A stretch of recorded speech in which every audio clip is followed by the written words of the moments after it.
Benjamino, Levi, Nicolas, Descharnes, welcome at our bond. Nicolas, for you it's already the second time that you're here, and I'm very happy to have people that are so close and have been so close for such a long time to Dali in the gallery.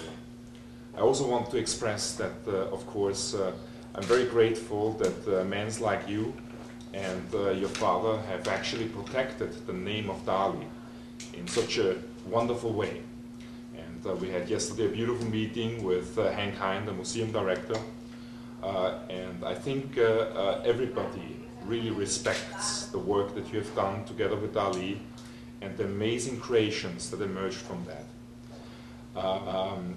A few things I think are very interesting for the public here. Number one, how did you meet Dali? Me? Yes. I met him in the year 73, 74. And I met in Paris, in the Hotel Meurice, where he was there every year for 3-4 months a year. I bought for him some paintings to organize in my gallery, which I have in Milan, in Italy, an exhibition in the surrealistic masters. And I didn't have any Dali paintings, and I went to Paris to buy for him 2 paintings. And then I made my exhibition, everything. And then when I closed my gallery 8-9 years later, I go to Paris. I finished my life in Italy. I begin my life in Paris. I began to go to him, and I bought for him the first sculpture, and I pushed him to make sculpture for me. He did what he wanted, but he did. I think one of those beautiful things that is so typical about Dali is that he changed the lives of so many people, including the wife Gala that actually came married to him and never left his house. Robert Descharnes pretty much spent almost a lifetime with him, and I think that the personality of Dali was very strong.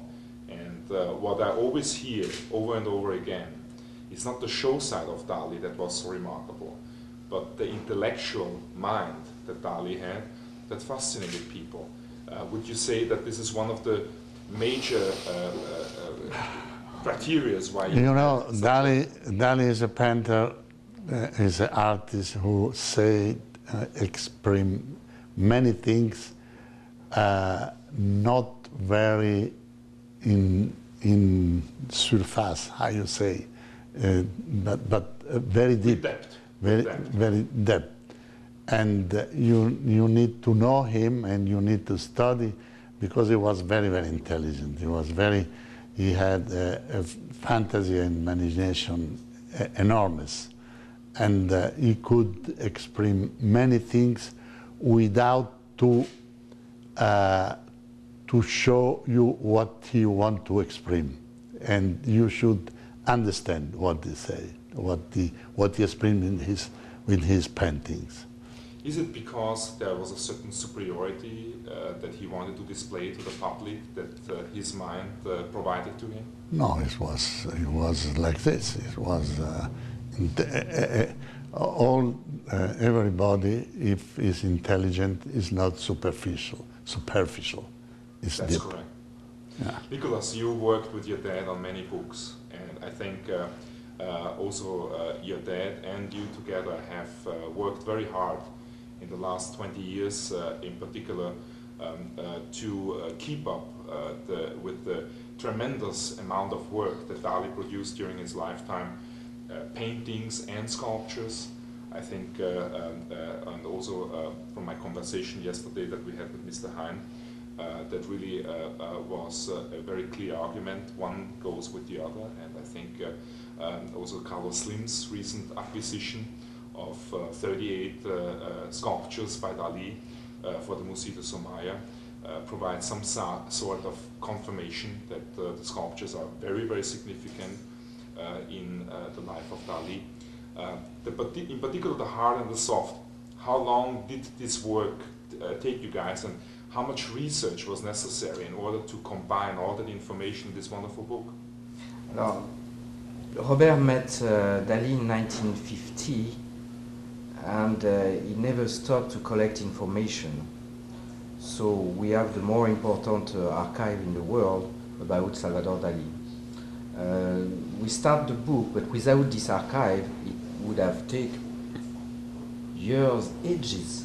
It took us 4 years to make a revision of the archive, to find some missing information, and to produce this book. Of course, there is still some research to do, but the book is practically complete until today. We didn't include the jewelry because we plan to make another book about the jewelry because Dali loved gold and stones, and this is a future project. But the total was 4 years. I think what is also so remarkable, and I really have to tell this you and also your dad, that you pretty much with the hard and soft for the first time really drew public attention towards the sculpture works of Dali. There is a huge gap of knowledge in the public here in the United States and in Europe, and Dali is synonymous as painter, and he was much more than